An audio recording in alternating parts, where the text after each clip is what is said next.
Hello मेरे प्यारे students, क्या हाल चाल। हमें उम्मीद है आप सब स्वस्थ होंगी, मस्त होंगी और आप सबकी UP triple S C ANM female health worker की नर्सिंग क्लास की तैयारी एकदम शानदार तरीके से चल रही होगी। तो मिडवाइफरी आज हम पढ़ने वाले एकदम शानदार सेशन के साथ लेक्चर नंबर 108 के साथ टॉप 30 क्वेश्चन करेंगे। इन 30 क्वेश्चन के आंसर देने की कोशिश कीजिएगा। लास्ट में कमेंट में हमें जरूर बताएगा कि आपके कितने क्वेश्चन सही हुए। ये काम जरूर कीजिएगा, जिससे आपका प्रैक्टिस भी होता रहेगा और आपको पता चलेगा कि आप की तैयारी कैसी चल रही है। तो आइए शुरुआत करते हैं पिछले वर्ष के टॉप 30 क्वेश्चन के साथ एकदम बेहतरीन तरीके से। इसी के साथ साथ यदि आप यूपी एनएम के साथ साथ बिहार या किसी भी स्टेट एनएम की तैयारी करिए तो आपके लिए सेशन एकदम ज़बरदस्त होने वाला है, क्योंकि हर स्टेट एनएम में आपके क्वेश्चन तो बदलेंगे नहीं, क्वेश्चन तो ही रहेगा। सिलेबस में थोड़ा बहुत एक आध टॉपिक इधर उधर हो सकता है, लेकिन ये सारे क्वेश्चन आपके हर स्टेट एग्जाम के लिए बहुत ही शानदार होने वाले हैं।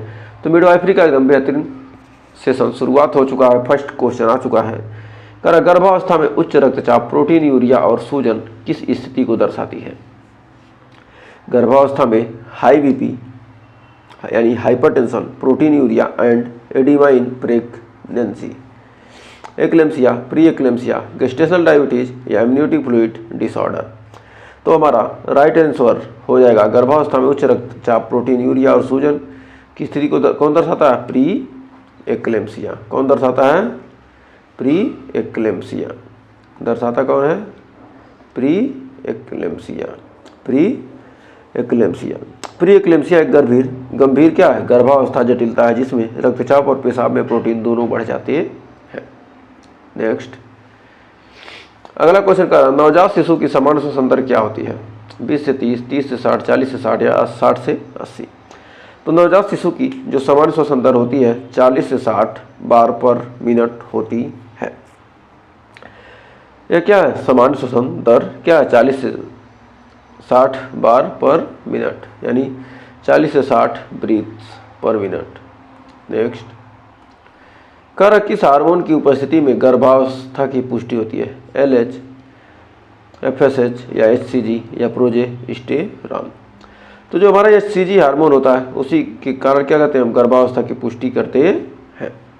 तो हमारा राइट आंसर होगा HCG हार्मोन केवल गर्भवती महिलाओं में पाया जाता है। नेक्स्ट, IUCD के प्रयोग से सबसे सामान्य साइड इफेक्ट क्या होता है? पेट दर्द, भारी मासिक रक्तस्राव, वजन बढ़ना, बाझपन। तो IUCD के प्रयोग से सबसे सामान्य साइड इफेक्ट क्या होता है? IUCD के प्रयोग से सबसे सामान्य साइड इफेक्ट क्या होता है? तो भारी मासिक रक्तस्राव। मतलब क्या होगा? मासिक धर्म में सबसे ज़्यादा रक्तस्राव होगा। कापट्टी लगाने के बाद मासिक धर्म ज़्यादा और लंबा हो सकता है। मतलब कापट्टी लग जाने के बाद क्या होता है? मासिक धर्म क्या हो सकता है? का समय बढ़ सकता है। नेक्स्ट, ऑक्सीटोसिन का मुख्य कार्य क्या है? अंडोत्सर्ज को प्रेरित करना, प्रसव संकुचन को बढ़ावा देना, गर्भ निरोधक के रूप में कार्य करना या मासिक धर्म को नियंत्रित करना। तो ऑक्सीटोसिन का मुख्य कार्य क्या है? जो हमारा ऑक्सीटोसिन है इसका मुख्य कार्य होता क्या है? तो हमारा राइट आंसर हो जाएगा प्रसव संकुचन को बढ़ावा देना। मतलब प्रसव संकुचन को क्या करें? बढ़ावा देना। ऑक्सीटोसिन गर्भाशय की मांसपेशियों को क्या करता है? संकुचित करता है, जिससे क्या होता है? प्रसव जल्दी हो जाता है। नेक्स्ट, अगला क्वेश्चन देखिए हमारा क्या कर रहा है। अगला क्वेश्चन हमारा कह रहा है सबसे आम कारण पोस्टपार्टम हेमोरेज यानी PPH का क्या है?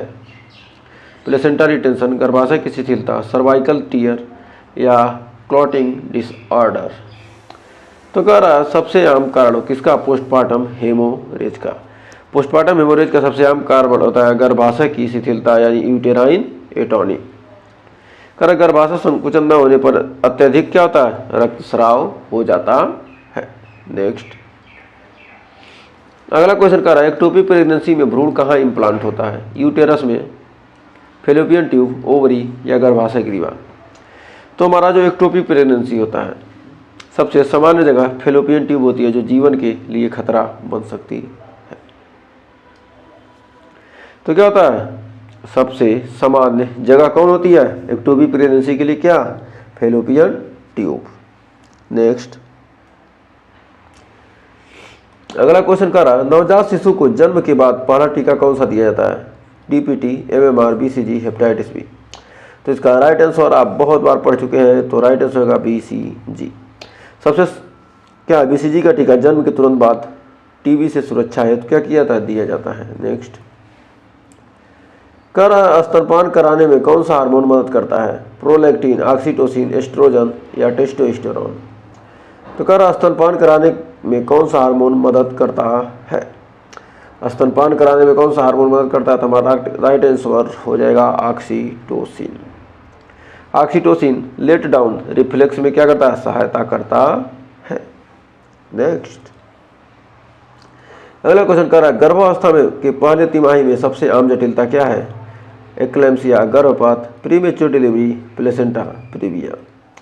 तो कह रहा गर्भावस्था के पहले तिमाही में सबसे आम जटिलता क्या है? तो 10वें का राइट आंसर होगा हमारा ऑप्शन नंबर बी, गर्भपात। गर्भावस्था के पहले तिमाही में सबसे आम जटिलता होती है मिसकैरेज, मिसकैरेज यानी गर्भपात। पहली तिमाही में 80% मिसकैरेज इसी अवधि में होते हैं। नेक्स्ट, कर निम्न में से कौन सी स्थिति आरएच इनकैपेबिलिटी से संबंधित होती है? आरएच पॉजिटिव माँ और आरएच निगेटिव बच्चा, आरएच निगेटिव माँ और आरएच पॉजिटिव बच्चा, दोनों आरएच निगेटिव, दोनों आरएच पॉजिटिव। तो कर निम्न में से कौन सी स्थिति आरएच इनकैपेबिलिटी से संबंधित होती है? तो हमारा राइट आंसर हो जाएगा आरएच निगेटिव माँ और आरएच पॉजिटिव बच्चा। ऑप्शन नंबर बी हो जाएगा राइट। यदि माँ आरएच निगेटिव और भ्रूण आरएच पॉजिटिव होता है तो माँ की इम्यूनिटी भ्रूण पर क्या कर सकती है? हमला कर सकती है। नेक्स्ट, कर नवजात शिशु में एब्गार स्कोर का मूल्यांकन कब किया जाता है? जन्म के 1 मिनट और 5 मिनट बाद, केवल जन्म के समय, जन्म से 10 और 20 मिनट बाद, 24 घंटे बाद। तो राइट आंसर हो जाएगा नवजात शिशु का एब्गार स्कोर का मूल्यांकन कब किया जाता है? तो जन्म के 1 और 5 मिनट के बाद, at 1 and 5 minute after birth. मतलब जन्म के 1 मिनट और 5 मिनट के बाद ही क्या किया था? एब्गार स्कोर लिया जाता है। एब्गार स्कोर में नवजात की तत्काल स्वास्थ्य स्थिति का क्या किया जाता है? आकलन किया जाता है। नेक्स्ट, कर अधिक एमनियोटिक फ्लूइड का मुख्य कारण क्या हो सकता है? Fetal enuresis, fetal anencephaly, placenta praevia, premature rupture. तो कह रहा अधिक एमनियोटिक फ्लूइड का मुख्य कारण क्या हो सकता है? तो राइट आंसर हमारा हो जाएगा 13वें का option number B, fetal anencephaly, fetal anencephaly. कह रहा एंसेफेली में भ्रूण निगल नहीं पाता है जिससे एमनियोटिक द्रव की मात्रा क्या होती है? बढ़ जाती है। नेक्स्ट, कह रहा गर्भावस्था में फोलिक एसिड की कमी से कौन सी विकृति हो सकती है? Which defect can occur due to folic acid deficiency in pregnancy? Hydrocephalus, cephalus या न्यूरल ट्यूब डिफेक्ट या डाउन सिंड्रोम या स्पाइना बिफिडा। तो कह रहा गर्भावस्था में फोलिक एसिड की कमी कौन सी विकृत, कमी से क्या हो सकती है? कौन सी विकृति हो सकती है? कौन सी समस्या हो सकती है? तो हमारा राइट आंसर हो जाएगा neural tube defect. Folic acid की कमी से क्या हो सकता है? Neural tube defect. Neural tube विकृतियां जैसे स्पाइना बिफिडा फोलिक एसिड की कमी से होती है। हमें उम्मीद है आपको सेशन पसंद आ रहा हो। सेशन अच्छा लगा तो सेशन को जल्दी से लाइक शेयर करके चैनल को क्या कर दीजिए? सब्सक्राइब। क्या करना है आपको? लाइक करना है और शेयर करना है, बस इतना काम कीजिए। उसके बाद तो हम आपके लिए जो चाहिए आपको हर चीज़ मिलेगा। पीडीएफ चाहिए पीडीएफ देंगे, बस आप इतना काम कीजिए, आपको हर चीज़ मिलेगा। फिर क्वेश्चन का रहा मिसकैरेज का सबसे सामान्य कारण क्या होता है? हार्मोनल असंतुलन, क्रोमोसोमल असामान्यता, अधिक व्यायाम या संक्रमण। तो कह रहा मिसकैरेज का सबसे सामान्य मतलब गर्भपात का सबसे सामान्य कारण क्या होता है? तो गर्भपात का सबसे सामान्य कारण हमारा होता है क्रोमोसोमल असामान्यता, क्रोमोसोमल असामान्यता। पहले ट्राइमेस्टर में अधिकतर गर्भपात क्रोमोसोम की गड़बड़ी के कारण होता है। नेक्स्ट, कह रहा है नवजात के में जन्म के बाद कौन सा रिफ्लेक्स जांचा जाता है? बम्बिस्की रिफ्लेक्स, या ये है क्या हमारा मोरो रिफ्लेक्स, गग रिफ्लेक्स, या पुपिल रिफ्लेक्स। तो कह रहा नवजात शिशु में जन्म के बाद कौन सा रिफ्लेक्स जांचा जाता है? तो हमारा 16वें का राइट आंसर होगा option number B, Moro reflex. Moro reflex startle reflex Moro reflex या स्टरलाइन रिफ्लेक्स जन्म के बाद न्यूरोलॉजिकल स्थिति को क्या करता है? दर्शाता है। नेक्स्ट, कह रहा शिशु को जन्म के कितने घंटे के भीतर स्तनपान करवाना चाहिए? 6 घंटे, 12, 1 घंटा, 24 घंटे। तो शिशु को जन्म के कितने घंटे के भीतर? तो शिशु को जन्म के 1 घंटे के भीतर क्या करना चाहिए? माँ का पहला गाढ़ा पीला दूध पिलाना चाहिए, यानी स्तनपान कराना चाहिए। जन्म के पहले घंटे में कोलोस्ट्रम देना शिशु की इम्यूनिटी के लिए क्या होता है? अहम होता है। जो माँ का पहला गाढ़ा पीला दूध होता है जिसे कोलोस्ट्रम कहते हैं, उसे देना क्या शिशु के लिए बहुत ज़रूरी होता है। जिसमें क्या होती है? बहुत सारी क्या होते हैं? विटामिन मिनरल्स पाए जाते हैं। इससे क्या होता है? इम्यूनिटी शिशु की बढ़ जाती है। नेक्स्ट, कह रहा प्लेसेंटा प्रीविया में मुख्य चिंता क्या होती है? प्लेसेंटा प्रीविया में मुख्य चिंता क्या होती है? What is the main concern in placenta previa? रक्तस्राव, ब्लीडिंग, इन्फेक्शन, गर्भाशय का यूटेराइन रप्चर, या शिशु का जन्म छोटा होना, low birth weight. Low birth weight. तो कह रहा प्लेसेंटा प्रीविया में मुख्य चिंता क्या होती है? तो हमारा राइट आंसर 18वें का हो जाएगा ऑप्शन नंबर ए, रक्तस्राव। कह रहा प्लेसेंटा प्रीविया में प्लेसेंटा नीचे होता है जिससे डिलीवरी में भारी रक्तस्राव होता है। नेक्स्ट, कह रहा है गर्भवती महिला को पहली बार टीटी इंजेक्शन कब लगाया जाता है? 8 सप्ताह, 16, 28, 36। तो गर्भवती महिला को पहली बार टीटी का इंजेक्शन कब दिया जाता है? तो गर्भवती महिला को पहली बार टीटी का इंजेक्शन कब लगाया जाता है? तो 19 का राइट आंसर होगा हमारा ऑप्शन नंबर बी, 16 सप्ताह। नेक्स्ट, निम्न में से कौन सी स्थिति पीपीएस से बचने के लिए की जाती है? ऑक्सीजन देना, एंटीबायोटिक देना, active management of 3rd stage, या लेटकर स्तनपान कराना। निम्न में से कौन सी स्थिति पीपीएस से बचने के लिए की जाती है? तो हमारा 20 का राइट आंसर हो जाएगा option number C, active management of 3rd stage. Active management of 3rd stage. तो बढ़ते हैं आगे। अगला क्वेश्चन काला ब्रीच प्रेजेंटेशन में कौन सा भाग पहले आता है? सिर, पैर, नितंब, हाथ। ब्रीच प्रेजेंटेशन में सबसे पहले कौन सा भाग आता है? तो हमारा 21 का राइट आंसर होगा ऑप्शन नंबर सी, नितंब। ब्रीच में शिशु के नितंब नीचे होते हैं और वही पहले आते हैं। नेक्स्ट, करा नियोनेटल जॉन्डिस जन्म के कितने दिन बाद सामान्य रूप से प्रकट होता है? दूसरे दिन, दूसरे या तीसरे दिन, 5वें दिन, या 7वें दिन।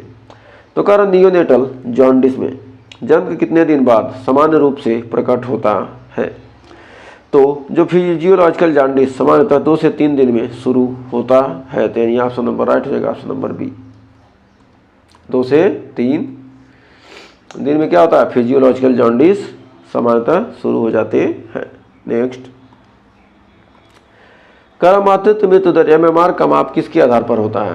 प्रति 100 जीवित जन्म, प्रति 500, प्रति 1000, प्रति 1 लाख जीवित जन्म पर। तो कह रहा है मातृ मृत्यु दर यानी एमएमआर का माप किसके आधार पर होता है? तो मातृ मृत्यु दर जो हमारा होता है किसके आधार पर होता है? प्रति 1 लाख जीवित जन्म पर।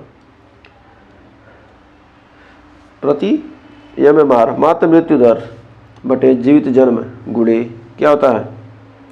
1 लाख, प्रति 1 लाख जीवित जन्म पर। नेक्स्ट, अगला क्वेश्चन कर रहा है एमनियोटिक फ्लूइड इंडेक्स एएफआई किससे मापा जाता है? MRI, CT scan, sonography, palpation. तो कह रहा है एमनियोटिक फ्लूइड इंडेक्स किससे मापा जाता है? तो हमारा 24 का राइट आंसर हो जाएगा option number C, sonography, ultrasound. AFI को अल्ट्रासाउंड द्वारा 4 कॉन्ट्रैक्ट्स में क्या किया जाता है, मापा जाता है। नेक्स्ट अगला क्वेश्चन कह रहा सामान्य प्रसव में सबसे लंबा चरण कौन सा होता है, पहला चरण, दूसरा, तीसरा, चौथा। तो सामान्य प्रसव में सबसे लंबा चरण कौन सा होता है, तो 25 का हमारा राइट आंसर हो जाएगा ऑप्शन नंबर ए, पहला चरण। पहला चरण सबसे लंबा होता है, जिसे सर्विकल डायलेशन कहते हैं। नेक्स्ट कह रहा सेफ डिलीवरी किट में निम्न में से क्या होता है, tablet iron, plastic sheet, folic acid, ORS packet. जो हमारा सेफ डिलीवरी किट में निम्न में से क्या होता है, तो सेफ डिलीवरी किट में प्लास्टिक शीट क्या होती है, प्लास्टिक शीट। प्लास्टिक शीट, स्टरलाइन,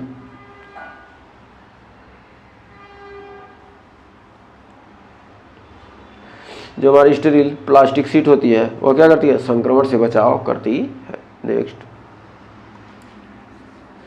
करें एक नवजात शिशु का सामान्य वजन कितना होता है, 1.5 से 2, 2.5 से 3, 3.5 से 4 या 4.5 से 5। तो राइट आंसर होगा 2.5 से 3 kg।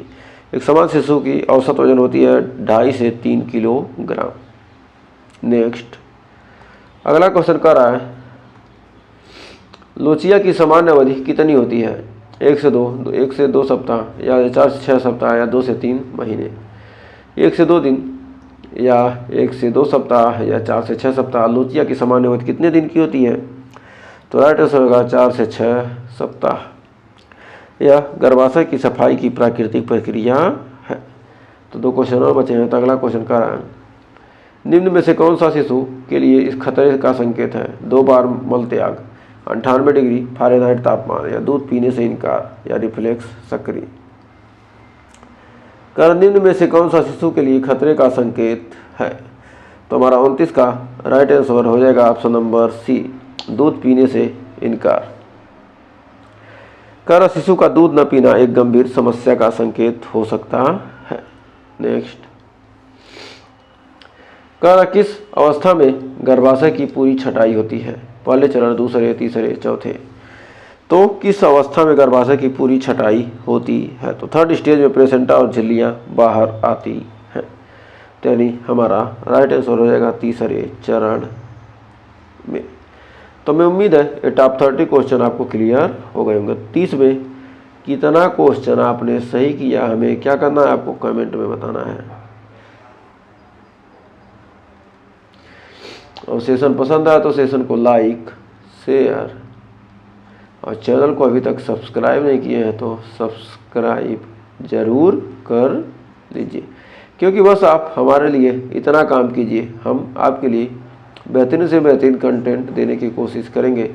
तो आज के लिए बस इतना ही, मिलेंगे नेक्स्ट वीडियो में कुछ और क्वेश्चन के साथ, कुछ और टॉपिक के साथ। तब तक के लिए टेक केयर।